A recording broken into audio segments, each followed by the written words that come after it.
Hi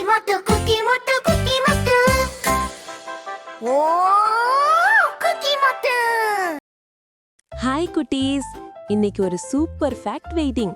வாங்க கதைக்குள்ள போகலாம். ஒரு நாள் பகல் நேரம், வயல்ல அணியும் குட்டி குருவும் சந்தோஷமா விளையாடிட்டு இருந்தாங்க.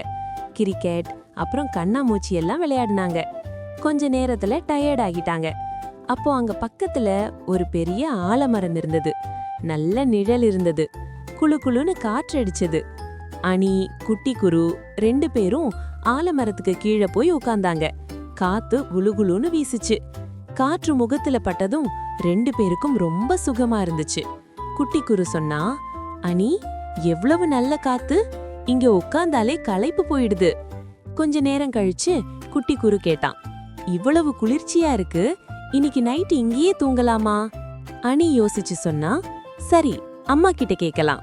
2 பேரும் அம்மா கிட்ட போய் சொன்னாங்க, அம்மா, இன்னைக்கு நைட் நாங்க அந்த மரத்துக்கு கீழே தூங்கலான்னு நினைக்கிறோம்.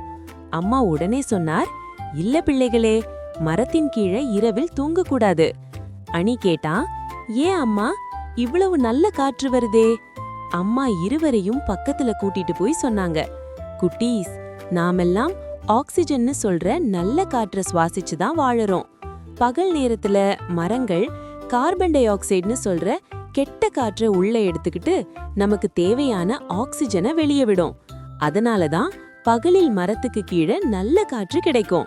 பிறகு அம்மா தொடர்ந்தார், ஆனா இரவு நேரத்துல மரம் ஆக்சிஜனை உள்ள எடுத்துக்கிட்டு கார்பன் டை ஆக்சைடை வெளியே விடும். அந்த நேரத்துல மரத்தின் கீழே தூங்குனா நமக்கு போதுமான ஆக்சிஜன் கிடைக்காது. அதனாலதான் மூச்சு எடுக்க கஷ்டமா இருக்கும். குட்டி குரு சொன்னா, பகலில் மரம் நமக்கு நல்லது, இரவில் கொஞ்சம் தூரம் இருக்கணும். அம்மா சிரிச்சு சொன்னார், ஆமாம் பிள்ளைகளே, இப்ப வீட்டுக்கு போகலாம். அணி குட்டி குரு இருவரும் ஆலமரத்தை பார்த்து கையசைத்தார்கள். குழந்தைகளே, மரங்களை நேசிப்போம், ஆனா இரவு நேரத்துல மரத்தின் கீழே தூங்காம பாதுகாப்பா இருப்போம். ஃபேக்ட் பிடிச்சிருந்தா லைக் பண்ணுங்க, ஷேர் பண்ணுங்க, சப்ஸ்கிரைப் பண்ணுங்க. பாய் குட்டீஸ், நாளைக்கு பார்க்கலாம். Thanks for watching. Subscribe for more.